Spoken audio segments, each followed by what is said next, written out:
So it's just gone 8:30, Saturday 29th of July 2023. This is E3, our biggest event ever. It's over 3,000 players, 400 crew, a couple hundred kids. But I wanted to try and show you something about the scale of the event, just for people that haven't been here before, just so you get some sort of idea what's going on behind me. The few players who are up this early are busy going to the caterers, but I'm just walking into the in-character field just so I can show you from this viewpoint what I can see in an attempt to get you the scale. So if I look up, if you look behind me now, you can see that's Uazan camp. And as I move around, and bear in mind this is only one or two fields because Wintermark and Dawn are way over there. That's kind of the main road going down. And there's some more camps now. You just can't get a sense of the scale at this altitude. I need to be like kind of higher up. I need to be a drone, but obviously I can't use my drone here. Although actually BBC had a drone here last event for filming a little bit, which will be interesting to see that footage. So I'll kind of move down here a little bit more. I'm just saying hi to the weapons check people there. You see, I can't see the weapons check people there. So all the weapons have to be checked before you can go on the battlefield. So if you buy a weapon here or you bring your own, then you get them checked with the weapons checkers. So they're already open because 10 o'clock, because we're on Saturday, is one of the two big battles. There's a big battle on Saturday and a big battle on Sunday.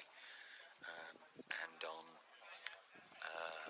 you play one battle, which one depends on what your generals have decided, but you play one battle and you have to monster the others to even out the sides. So obviously weapons check has to be open early so that you can get your weapons checked if you haven't already. And now if I turn around now, you can probably see, so you can see a queue down there for Moorish, which is one of the in-character caterers, so they have a sit-down restaurant. I'm filming now rather than, because you're not allowed to film during time-in, so time-in's 10 o'clock, so that's just over another hour away. Oh, and that's what I was saying, yes, so if you monster or play one battle, if you monster one battle, you've got to be up ready at 10 o'clock. So you've got to get your weapons checked before then, and the players for today's battle will be 11 o'clock.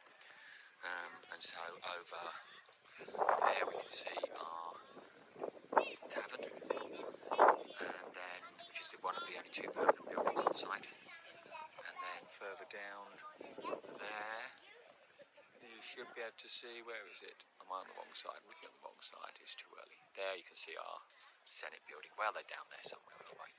This is some of our traders behind me going all the way up that set there.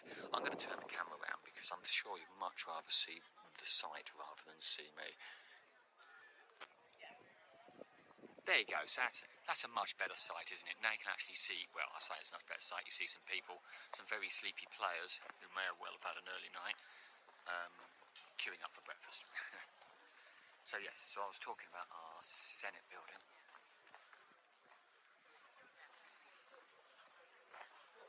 Which was over there. There's our Senate building, the equivalent of Houses of Parliament. I haven't put my stabiliser on because I didn't know I was going to turn this around, so it's a bit jumpy footage. There you go, on there. And they're back up to the main path. So I was trying to get you a level of the scale, and if I walk all the way around here again, so in those woods there, right, there is two more. There's the Imperial Orcs and Navarre nation. And then if I walk just quickly down to the end here, I'll try and do some more footage later. If I walk quickly down to the end here, and oh no, you can't even see it. See, up there, past our lovely in-character looking toilet blocks, is over there. There's another field, and that's where Wintermark and Dawn are. So let's go back up. Let me just see if I can actually give you any height on what's going on.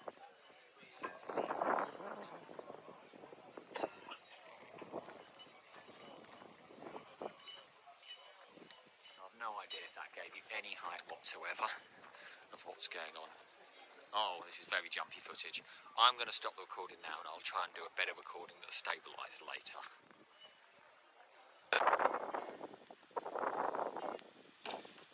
So Sunday, day after Saturday obviously, but I'm now on a stabilisation kit, so this will make things much smoother for you hopefully. So this is the tent that when you're monstering you go through and get kitted up to play one of the orcs for combat in the battle you're not playing. And you can see there some of the armour getting ready to go, and over this side some more armour there. And the reason that's all queued up now is because we are about 8:45, and as I said earlier in the video, at 10 o'clock, if you're monstering, you turn up here and get kitted up, and then at 11 o'clock, if you're players, you go through the Sentinel Gate, which I'll show you later. And this is in the start of the woods. The combat can take place anywhere way over there somewhere, or in the fields over this side. So it can take place potentially over there.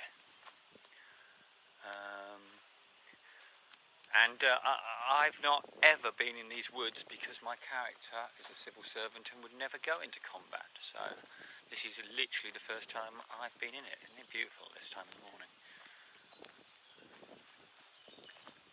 So I think for this video I'm going to, rather than do a walking tour around, since I've already done that in a previous video, what I'm going to do is drop you to various interesting points on Anvil that you might like to see, rather than just showing you some very nice woods that I'm sure you can see anywhere else in the country, not at a live roleplay event. So let's go and jump to another interesting point. So, this is the Regio. You can think of it as a kind of magic circle, if you like, and it is where you can cast rituals with a greater power than you would otherwise be able to cast. So rituals are cast here. There is a little tent over there that is where the referee hangs out. That there one is in black and yellow. You might be able to just see. And also they're in charge of the special effects for the Regio. So the light at night and any other audio video effects you want. Behind there, this tent here. Now, in character, this tent doesn't exist in this plane. So this is the hall of gods, and is effectively an area that you can only get into if you are a mage or you have some other ability. So mages will cast a spell called Operate Portal, and they will be able to get in here. And if you have some other special way of getting in, you can do. The rules for how to do it are on that little laminate there to remind you. Now at the moment it doesn't look very exciting. It effectively looks like a giant empty marquee.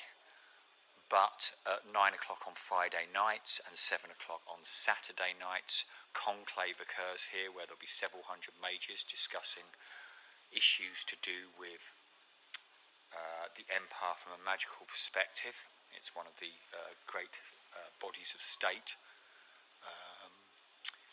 Also they have the colloquium here where the archmages chat on Saturday afternoon, and it is also the gateway that heralds come through. This is the gateway here.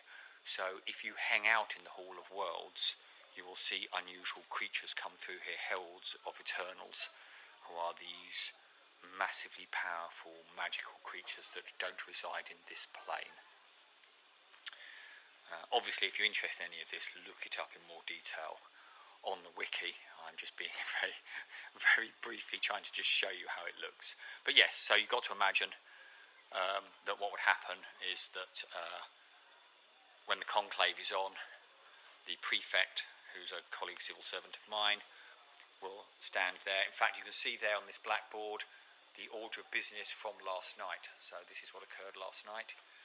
This is the orders, because if you're majoring in order, so this is the precedence order of which order talks first. So you've got Golden Pyramid, Sevenfold Path, Unfettered Mind, Rod and Shield. They're always the biggest. And there you can see some of the declarations that were put forward to be discussed at yesterday's meeting, because remember, this is Sunday morning we're on. And then we have the hourglasses, because how long you can talk for is dictated by how much mana you spend, and as you give mana you get a minute, so then it goes down like that. And that is what myself and my colleagues do as civil servants. So Hall of Worlds, where the mages tend to hang out, and the Regio, where they can do rituals. In fact, completely unscripted, because obviously I don't tend to script these, we can pop in and see if we can surprise the referee in here.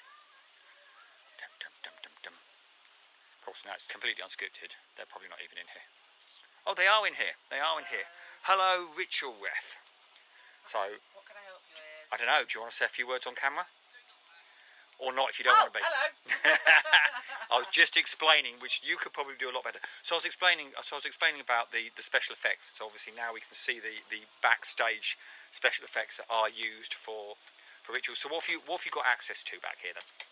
So we've now got CCTV with a microphone with no recording capabilities, so don't worry about that. So we can tell what you're doing and what you're saying in the ritual circle, or in the Regio. We've got mixer, powered amp, lights. We've got a full Ableton session going on in this laptop, so that we can do pretty much any kind of special effects, because the SFX bank that we've got is something like 5 terabytes big now. Excellent. So if someone wanted to do a ritual, what would they do? Would they come and see you first and chat what they want to do, or do they somehow have to do it in character first and deal with it, or how does it work from an in character perspective? It depends. So some people choose to go and do the ritual first and then come and see us. Some people do some people come and see us first and then go and do it. The only thing that we try to say don't come and register it with us first is on Sundays after about 1 o'clock, because we've then got a huge raft of people waiting outside the Regio. But it's literally just as simple as pick the ritual that you want to do. If you need a bit of clarification, come and see us first, and then pop off. Do your ritual in the Regio, or just outside the Regio, because you don't need the Regio to do your rituals all the time. So what happens if they come up to do their ritual and there's already someone doing a ritual in the Regio? If there's somebody already doing a ritual in the Regio, that would be an IC matter. Okay, right. So they can boot them out if they want to. If they want to risk that conflict, or they just nicely wait. Yes, it is entirely up to the player character what they want to do about that. We always say that the queue outside of this tent is a completely IC matter, but from like a magical perspective, when the Regio is in use, you can't do anything else with it really, apart from like tap it to go into the Hall of Worlds. Oh yeah, so that was the operate portal thing that I was mentioning earlier to everyone when I was talking about the Hall of Worlds. Yes, right. So there's that. But once it's in use, it's in use, and you can utilise a number of things. I see to get people out of that ritual. Okay, right. Okay, that's yes. Okay, thank you very much. That's great. Going back to writing memories now. Right. Okay. So that's the Hall of Worlds and the Regio. So I'm going to jump you to another location now. Okay, so I've moved further into Anvil. You can see way over there is where I was with the Regio and the Hall of Worlds, which you remember isn't in this plane. And if I do a quick look around, we can go, we can see several of the nations. So I think this is Highguard here, and then this is Highguard going into Brass Coast. This is the hospital, which I'll talk about in a second. But let's talk about this, which is why I'm here. So this is the Sentinel Gate. So the Sentinel Gate is where the heroes of the Empire, i.e. you lot, go through and you go to normally the edges of the empire where the battles take place. So the battles aren't taking place on Anvil. This is a nice safe town. They take place out there on the edges of the empire. So you can imagine this is, well, I like to call it like a Stargate if you watch Stargate, but it is a sentinel gate.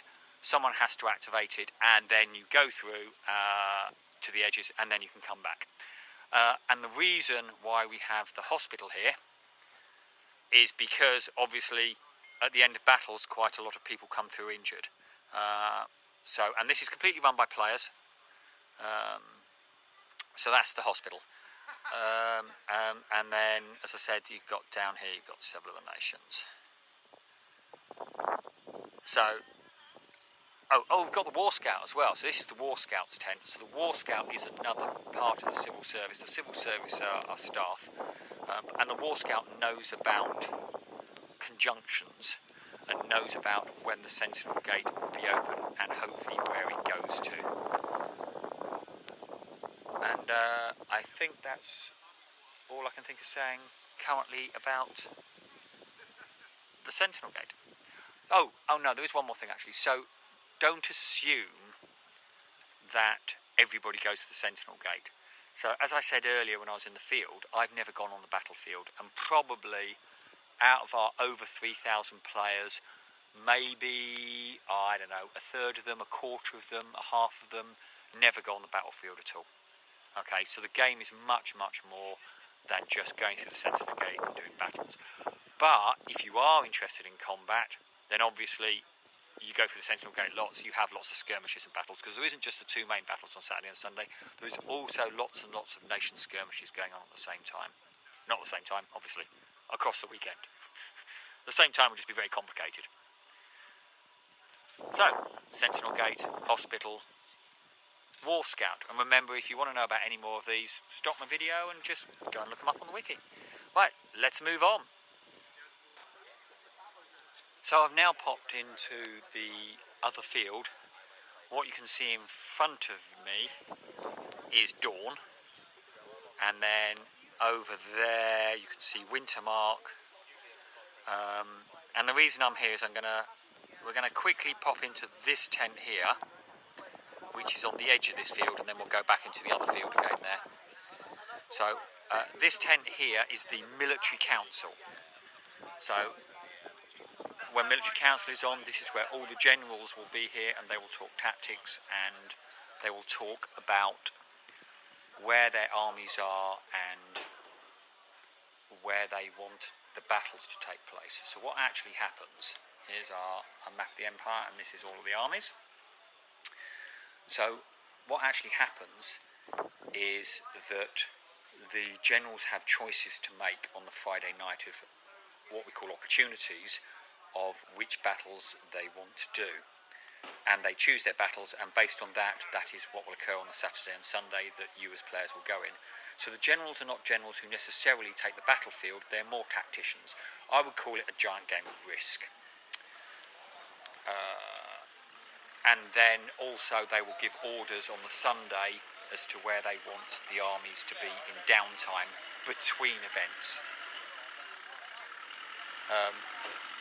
You can tell this is completely unscripted, so vehicles are on site at the moment because we're not in time in yet. In fact, that is a bunch of crew who obviously, I think they're rubbish collectors. So yes, obviously during time in, this has to look like a character. Right, so let's go. So in fact, these crew here, and you can see who these crew here because they're red caps. So red caps are what we call logistical crew. They do all the logistical functions. So I think looks like they're cleaning toilets actually is what they're doing. They're a toilet team, excellent. We couldn't survive without the toilet team. So they do jobs like put the tents up at the start of the event, take them down at the end of the event, electrics, toilets, all of the sort of campsite logistics are what we call the red caps. And we have other coloured caps as well. It's kind of a shorthand method for describing different functions of the crew. So I'll hopefully we'll come across at least the blue caps later on that run the administration centre. So we've gone back into the other field. So over there, way over there is where I came from originally, the Hall of Worlds and the Regio over there, and then we went to the Sentinel Gate, and then I've come all the way around here. So this is the other end of Brass Coast. Down here, this is the main traders, the out-of-character traders that sell items for money. So this is where you can buy weapons, armour, leather pouches, props, all of those kind of things. And I fully recommend, especially if you're a new player, that you come along and look at the costume, and it's much better if you can actually touch it and feel it rather than buying it online. The other advantage, especially when it comes to weaponry, is that you're pretty much guaranteed that if you buy a weapon, excuse me, and then you take it to weapon check, which I talked about earlier, if it fails, the traders will guarantee to take it back and sort it out for you. They'll sort the issue. Okay, but what I wanted to do is go and look at some of these, not the toilet blocks, I don't want to go and look at those, some of these tents up this way. So, what have we got? So, over on the right here, this will be full of children. This is one of the academy fields. The big marquee over there is the academy tent. That is where children can go. We don't call it a school because a school sounds really boring. The kids absolutely love it. They get taught potion making, they get taught combat practice, they get taught lots and lots of different skills about how to be a player in our game as well, but they're treated as children in character. And very importantly, the academy deals with two tests, which is the citizenship test and the test of mettle, the combat test. So if you're 14 and over, you can take a combat test that shows you can fight safely and you understand the game rules from that perspective, and then you can take part in the battle. So you're not allowed to, if you're a kid, until you've done that, but you have to be at least 14. Citizenship test, if you take the citizenship test, which shows that you understand the game world, you are then treated from a rules perspective as a full character, so you can have skills. So children can have skills. Right, on this side, we have the Imperial Offices. This is a player-run institution. It is designed to support whoever is on the throne. And currently we don't have someone on the throne. The last Empress has left the throne. You can look up how the last Empress is. The last Empress was a player as well.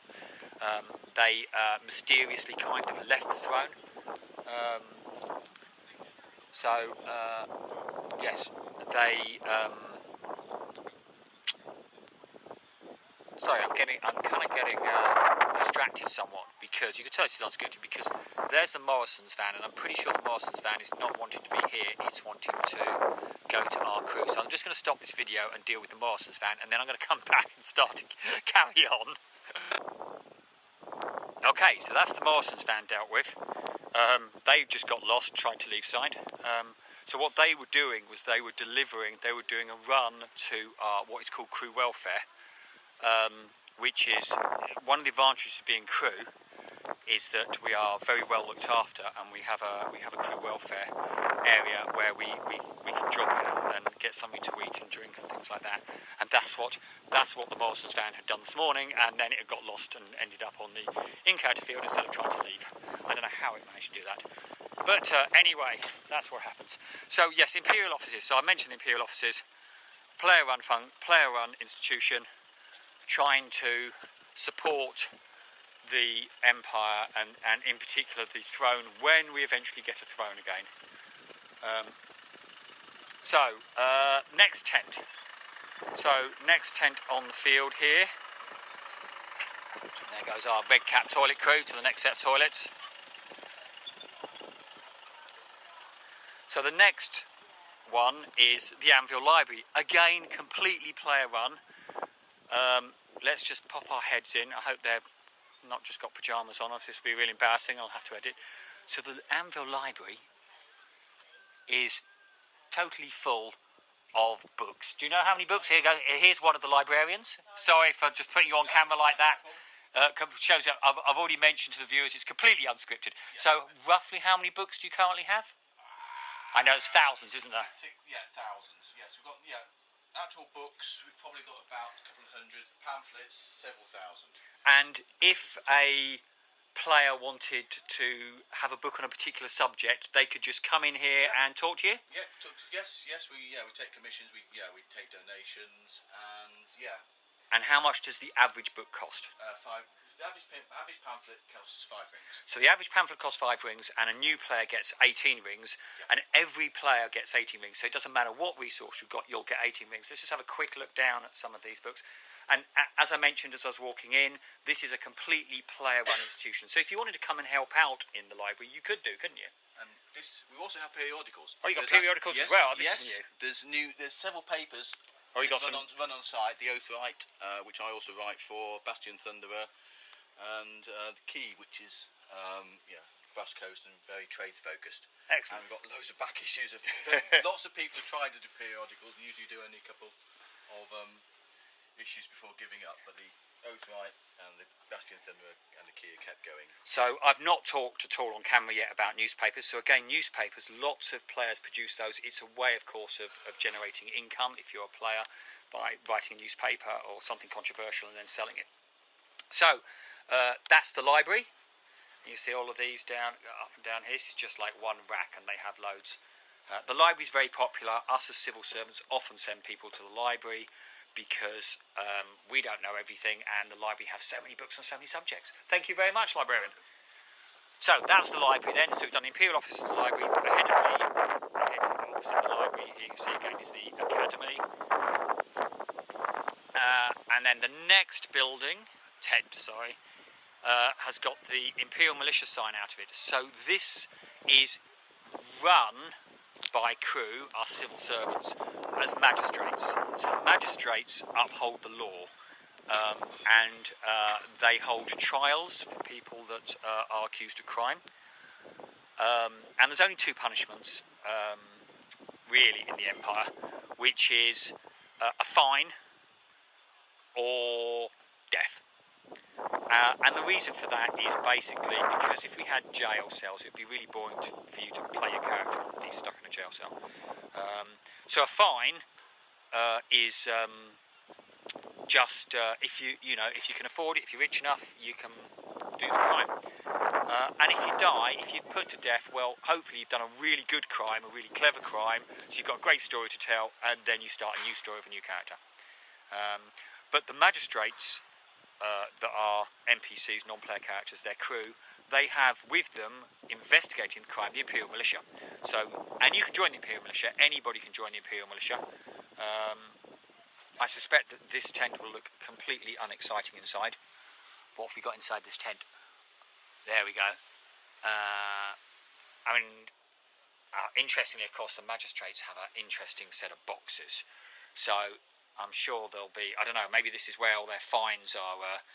Maybe this is where all their fines are stored. I don't know. And then they got some paperwork here. So looks like a booklet of how to be a member of the militia here, and things like that. Obviously, we've got court reports as well. So there's some court reports on the wall.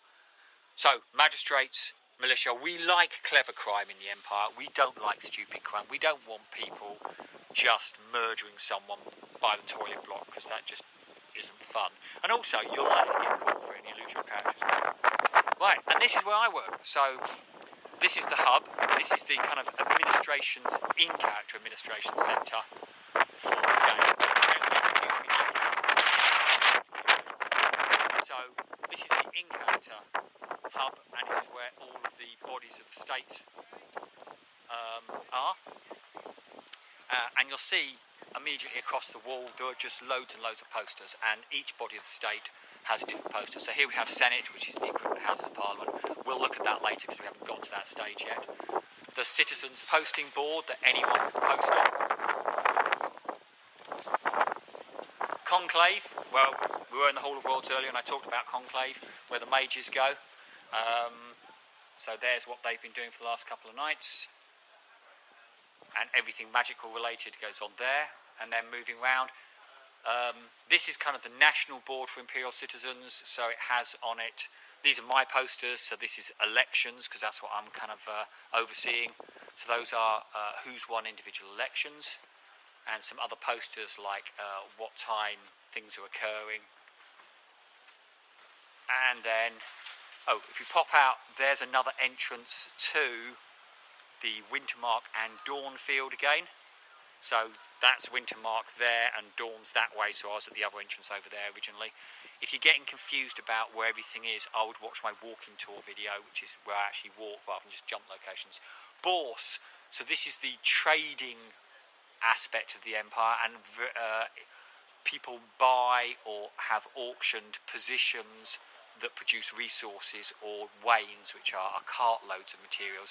So quite often people have to collect together in a cartel or other group to be able to afford to do those, unless you sneak one in. And then all the way up this wall is the Synod, which is the religious aspect of the game. And in fact, and here is one of my colleagues who is a Synod civil servant, which we call a tribune, who's obviously busy getting ready for, remember, the 10 o'clock time in, because it's right, and he's putting up some. Are those judgments you're putting up? Right. Okay. So, are you happy to explain on camera for a second what a judgment is? Put your camera. So I've already explained, because I've done this to several other people. This is completely unscripted, so don't worry about it. So judgment is the lever that every priest gets, where they can basically talk to the entire world and change the Empire with their probably incredibly important opinions. That's probably a very good way of doing it. And you can spot us as civil servants because, I mean, obviously I'm behind camera at the moment, so you can see, but normally all our civil servants, we kind of wear these purple horses on, and you can see that it even says Tribune on his one there. So excellent. Thank you very much. So I've put you on camera. And then there's got this extra tent here, which is, again, because the Synod is so large and there's so many priests and so many assemblies, that they have like an annex tent, and you can see yet another Tribune civil servant over there setting up yet more posters. So that's the hub, and I think we shall jump to another location now. So I've now jumped to the academy that we saw the outside of, and again, of course, during time in, this will be full of kids. We've got some. Are you two okay to be on camera? Yeah, you sure? Right. You can also see some of the academy staff there making their way out of the academy because they don't want to be on camera. So if we look round, you can see it's a big marquee, in fact. And if we go over here, I think this is the results of one of the classes from yesterday. Are you? Do you want to talk on camera? You okay to talk on camera? No, you don't. No, well, okay. The viewers know this is completely unscripted, so it's fine. Right. So here you're both in the academy. Yeah. So can I just ask if it's all right? How old you are? I'm 15. Yeah, I'm 15. And what do you like about the academy? It's quite a nice introduction. So even if you're like an adult, you come here, it's quite easy to ask questions in character. So it doesn't matter even if you've been gone for quite a while, you come back, it's a nice introduction. It gives you a lot of connections with other people, especially if you're a kid. Right. So, I mean, I can give you an example. I got an Imperial title relatively early because everyone's quite active with the academy because a lot of people see it as a way to involve kids in it. And then when you grow up, obviously, you go out and you do your own thing. That's excellent. So you've got an Imperial title yourself? Yes. So what title have you got? Keep it in Imperial. Excellent. I'll keep it appearing. Excellent. So to get that title, you must presumably already be a citizen then. Yes. So, and what was your? Because I mentioned on camera earlier on the way up here that you have to do a citizenship test. Yes. So can you describe a little bit for new players what a citizenship involves? Basically, it just means that you have to know a bit about the empires. You know, you have to know the nations, you have to know the virtues, and then whichever nation you're a part of, you've got to know enough information about that. You've got to know about all the different places of power, like Synod, Conclave. That sounds quite tough. Yeah, it's probably the hardest one for people to do. So I think you probably actually know more than the average adult in the game, and we regularly get adults asking if they can come to the academy and go, no, it's meant for kids, it's not meant for adults. But thank you very much, that's absolutely great. As I said, it's completely unscripted, so we didn't do anything. We didn't sort anything out in advance. Right, so that's the academy where you don't have to go to if you're a kid, but unless you want to pass your citizenship test or your test of metal. But it's a good idea to go to it. There's some of our lovely in-character toilet blocks. And if we look to the right, we can see up there is some more traders and the edge of Navarre up there, but most of them are in the woods. This is kind of the overspill of Navarre. And then directly this side, that first gate there is into the Imperial Orcs.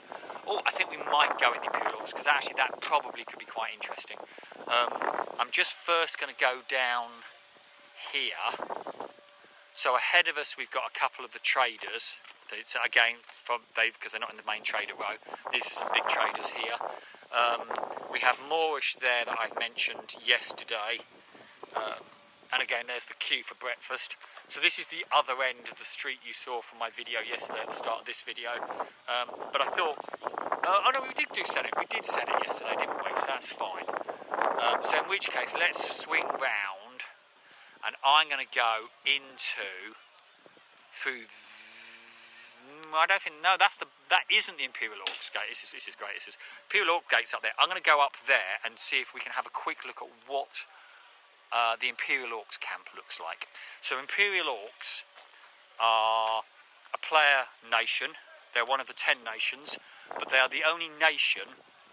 Well, actually, it's a little bit changed this event, but technically, they're the only nation that aren't human. So they are full of orcs. And quite frankly, kudos to any player who wishes to spend an entire event wearing an orc latex mask.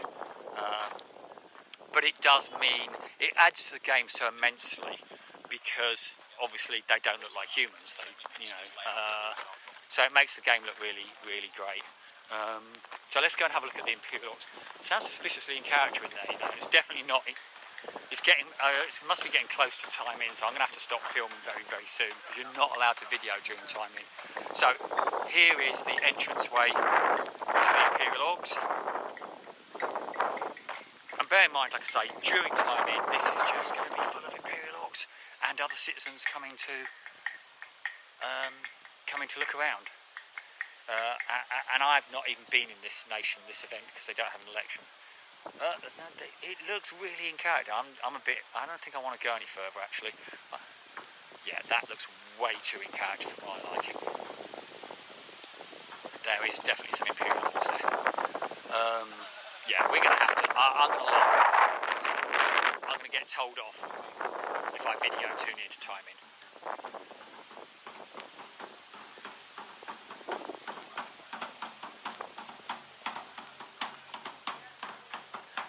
Right, so now I'm looking out across Anvil. So this is, like I say, so it's Navarre up here. Then, yeah, it looks like it's Navarre all the way down here. Behind Navarre we will have the League, I think, and then the Marches and Varushka that way. The back of the Senate building there, then the back of the bar. Over yonder, you can just see way over there is the Hall of Worlds, which we not started this video out, but we were on the video. And then across the top there we've got Brass Coast. Wintermark and Dawn are down over the other field over that way. The hub and there's the academy, which we've just been in here. So yes, I too much on this video. Where else should I take you to look at? Let's go and have a quick check if I can go to the games operation desk and finish the video there. So the games operation desk is in the out character area, way over that side. So this is all in character, so you can't have out character tents in it. So around this, like kind of over there, and over all the way round the periphery of this field is other fields where you can put your out character tents.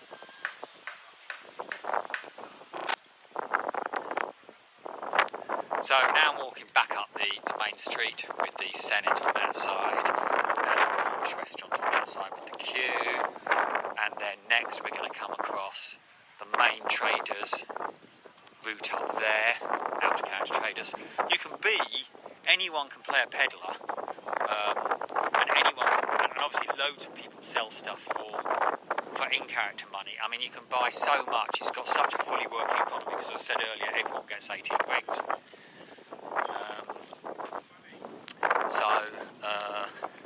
Yes, but anyone can be a peddler. These are just the big tents. In fact, last night I was walking down here and I went here, which is because it was all lit up. So this is a lovely little a lovely little character